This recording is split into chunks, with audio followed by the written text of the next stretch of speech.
Hotel सवाई Malhar family restaurant bar व banquet hall AC non AC Mumbai Nashik महामार्गावरील खातुली येथील सुप्रसिद्ध एकमेव ठिकाण सवाई बँक्वेट हॉल। लग्न समारंभ, साखरपुडा, वाढदिवस, सेवानिवृत्ती व विविध कार्यक्रमांसाठी उत्तम ठिकाण सवाई बँक्वेट हॉल। आनंद, प्रेम आणि आठवणींचं सुंदर मिलन सवाई बँक्वेट हॉल। आज ज्या गरोदर माता असतात त्यांना सर्वच मातांना प्रायव्हेट ट्रीटमेंट देणे जमत नाही, पण ते आता मी एवढी असून सुद्धा मी प्रायव्हेट ट्रीटमेंट नाही ठेवली का? कारण जर आपल्याला सरकारी दवाखान्यात चांगलं भेटतंय, सगळे काही सुख सुविधा उपलब्ध असतात, कडधान्य वगैरे, आपल्याला जे काही पाहिजेत गरोदर मातेला एक त्यांचं 9 महिना पूर्ण होईपर्यंत, त्यांचं बाळ बाहेर येण्यापर्यंत, कारण आताच्या युगात पैशाशिवाय काही चालत नाही। असं वाटलं नव्हतं की इथे आल्यावर हा एवढा मोठा कार्यक्रम होईल। आम्हाला वाटलं काय नाही, साधे 5 फळं देतील, ओटी भरतील आणि चला आमचा कार्यक्रम करतील, पण नाही, इथे आल्यावर खरंच काही डोहाळे जेवणाचं असं वेगवेगळं हे बघायला भेटलं। त्यामुळे नमस्कार, मी संजय भालेराव शहापूर गजालीत आपले स्वागत आहे। शासकीय रुग्णालयात सर्व काळजी घेतली जाते, तर आम्ही खासगी रुग्णालयात का जाऊ? गरोदर माता यज्ञघरत यांचा सल्ला। ठाणे जिल्ह्यातील शहापूर तालुक्यातील प्राथमिक आरोग्य केंद्र शेंद्रून व राफा लाईव्ह बियॉन्ड फाउंडेशन तसेच ग्रामीण विभाग वैद्यकीय सेवा संस्था यांच्या संयुक्त विद्यमाने गरोदर महिलांचे डोहाळे जेवण व ओटी भरणे कार्यक्रम बुधवार दिनांक 26 नोव्हेंबर 2025 रोजी यशस्वी रीतीने पार पाडला। शासकीय रुग्णालयात सर्व काळजी घेतली जाते, तर आम्ही खासगी रुग्णालयात का जाऊ असे सांगत यज्ञ योगेश घरत या गरोदर मातेने सर्वच महिलांना सल्ला दिला की आपण गरोदरपणात खासगी रुग्णालयात न जाता शासकीय रुग्णालयातच जा।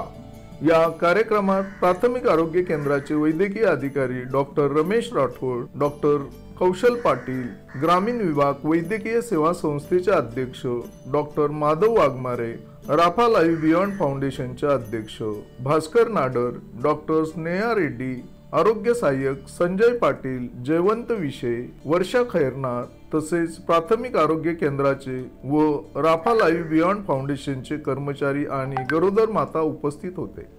गरोदरपणात गरोदर मातेने कोणता आहार घ्यायचा हे आहार प्रात्यक्षिक प्राथमिक आरोग्य केंद्राच्या सर्व आरोग्य सेविका यांनी स्वतः अनेक पौष्टिक पदार्थ घरून बनवून आणून त्याचे प्रात्यक्षिक गरोदर मातांना पटवून सांगण्यात आले।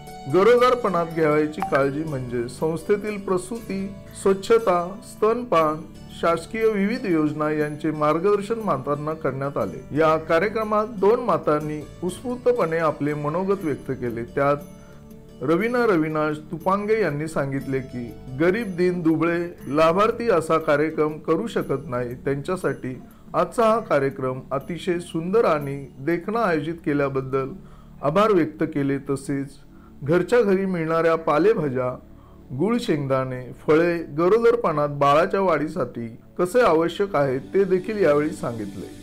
या कार्यक्रमात एकूण 41 गरोदर मातांना राफा लाईव्ह बियॉन्ड यांच्याकडून साडी आणि जेवणाचा लाभ देण्यात आला।